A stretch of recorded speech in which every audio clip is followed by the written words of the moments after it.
My son Noah, when he was little, he loved G.I. Joe toys more than anything else. He was all about them. He loved everything. He loved the scraggly beard. He loved the kung fu grip. And he had almost every playset there was made for G.I. Joe, except for one, because I wasn't sure about it. I wasn't sure if it was right.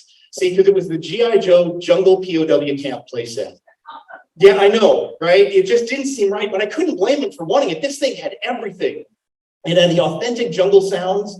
It had the character catchphrases. You know, it had this little removable toy solitary hot box and this tiny submergible plastic bamboo tiger cage. It had everything, but it just somehow it didn't seem right. So I took Noah to a VFW barbecue and we asked around, you know, the guys who would have an objection. And with a couple of exceptions that were pretty laced with profanity, most of the guys were okay with it. In fact, they said better to be a playset than to be totally forgotten. So I figured we had clearance, right? But it didn't matter. It didn't matter that it was okay because there were none to be found, nowhere available anywhere. And I looked, I really looked. I took deep dives on eBay. I haggled with toy collectors. I even sent out feelers to foreign nations. Nothing. No one had one they were willing to get rid of or give to me for less than like 12 times its worth. So Noah was out of luck. And I felt really bad. And then one night, late one night, on one of the 36 G.I. Joe user groups on the internet that I monitored for this very purpose, they were starting to post about how Hasbro was putting out a special run of the G.I. Joe Jungle POW playset with the real, you know, jungle sounds and the character catchphrases and the little solitary hot box and the submergible bamboo tiger cage. They were making a limited run for Christmas that year that was going to be going on sale at Thanksgiving, which meant, of course, only one thing, and you know what that is. Black Friday sale. That's right. But I'm not a Black Friday guy. I'm not into all that carnage and like throat tearing. That's not my scene. But for Noah. So, and I had an in. See, I had this great in. I had an edge because my sister's kid, Jeffrey, worked at a Walmart across town. And although Jeffrey was not the brightest kid, he said that he would hide for me in various places in the store that G.I. Joe Jungle POW playset so that maybe I could find one of them, right? I could get one of them. And he said he'd let me in to the loading dock early before anybody else got in the building. I thought, okay, all right. My sister said, trust Jeffrey, so I will trust Jeffrey. So I got there at that Walmart at 3 a.m. for a 5 o'clock opening. It was freezing cold. I thought for sure it would be an empty parking lot, right? No. It was packed. There were hundreds of people, thousands. I had to park on the edge of the parking lot right next to this big retirement home van filled with very avid consumers who were all waiting in there because it was freezing cold. And I walked in down to the building and it was, like I said, crowded. And it was interesting because everybody was kind of friendly. We're all kind of, you know, huddled around Coleman stoves and talking and laughing, but still people were kind of eyeing each other and kind of, you know, assessing each other. And there were some characters there. There was this grandfather and his grandson were on the sidewalk on the parking lot. They both had matching elf hats and they were playing Jenga to kill the time. And there was this one girl in combat boots and dreadlocks with pretty bad acne, and she was kind of wandering back and forth in the bushes near the building with this blue IKEA bag over her shoulders. Kind of shady to me.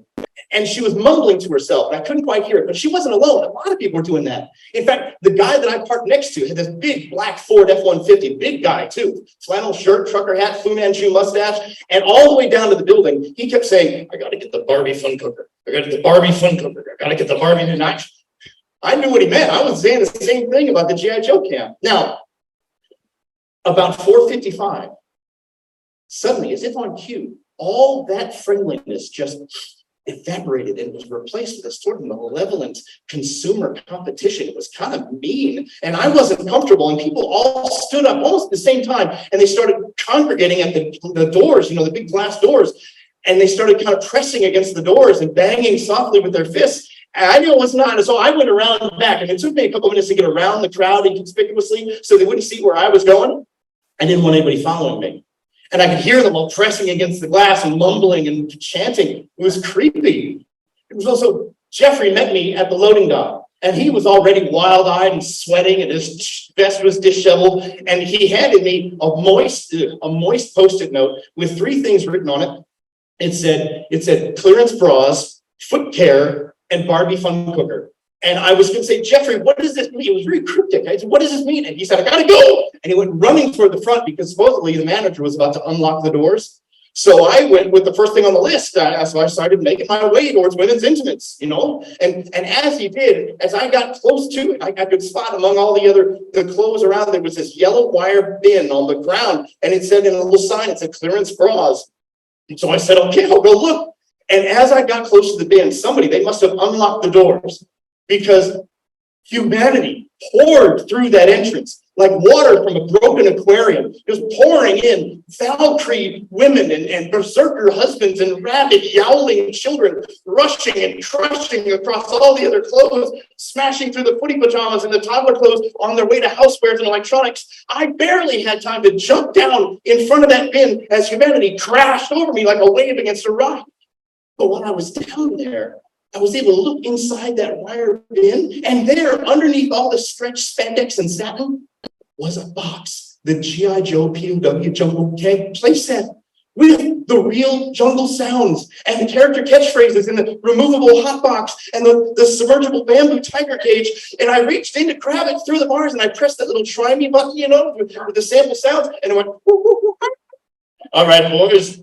Just name, rank, and serial number. I went, yes! I stood up because I was so excited. But I really frightened all the women who were gathered around that bin now searching for cheap support. And they shrieked and they bared their teeth at me, and they began to beat me with their bags and their hands and fists full of unmentionables. And I had to guard myself. And while I did, the grandpa in the hat ousted his son, who's also in an elf hat, and landed in the bin. And he swam down through the spandex, and he grabbed the bag, and he brought it out from that web. And they both went, Jenga! And he jumped out, and they ran off. So I crossed that mentally off my list. I got away from those underwear harpies, and I started walking over to foot care. I said, I was really negotiating my way, because people were like climbing under and jumping over and throwing fists. It was dangerous.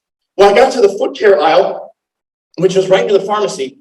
But right before I got there, I got trapped behind this long phalanx of elderly consumers, all arm in arm, shared strength in numbers and stability. And they were going the same place I was going. I could tell from the kind of the ginger and slow way they were walking. They were going to the corn pads and the bunion ointments and all like that.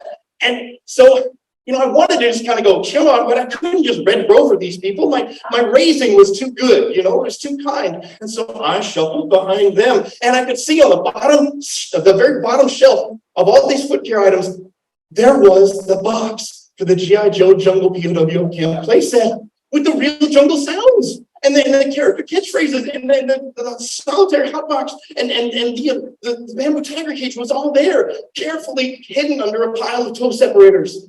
Well, as we got closer, and I swear I was just within reach, suddenly there was a wave of humanity. I guess they were on their way to cosmetics or something, and they banged up against those shelves, and they knocked some of the toe separators loose, and one of them fell on that little try me button and went, whoop, whoop.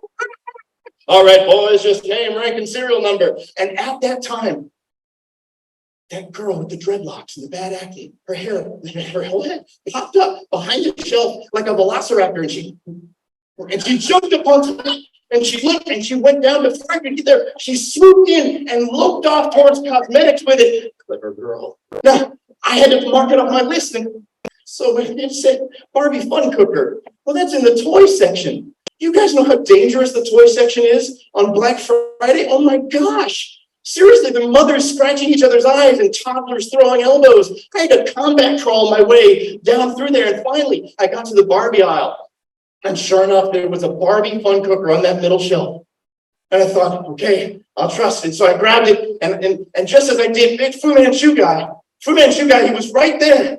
And he said, you can't take that. That's my Barbie Fun Cooker. That's mine. That's one for Marjorie. And it's got the real Barbie Fun Cooker head. It's got the mini bake cans. It's Teflon. It's got that powerful 40-watt light bulb. And it's got the really super fun lipstick style icing applicator. That's mine. And he grabbed 2 Care Bears off the shelf. He went, drop it. And he charged me.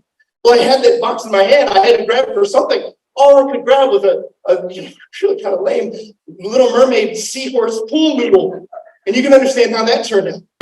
When I came to, I can see on the very bottom shelf, there was another Barbie Fun Cooker, and this box had the tape loose, So I grabbed it, And I thought, okay, this has got to be the one. Jeffrey made the switch. Jeffrey made the switch. So I checked out, but it just felt wrong to buy the thing that I wasn't supposed to do. And so I bought it though, but in the shelter of my hatchback, in the very shelter of my hatchback, I opened it up, and sure enough, it was the Barbie fun cooker.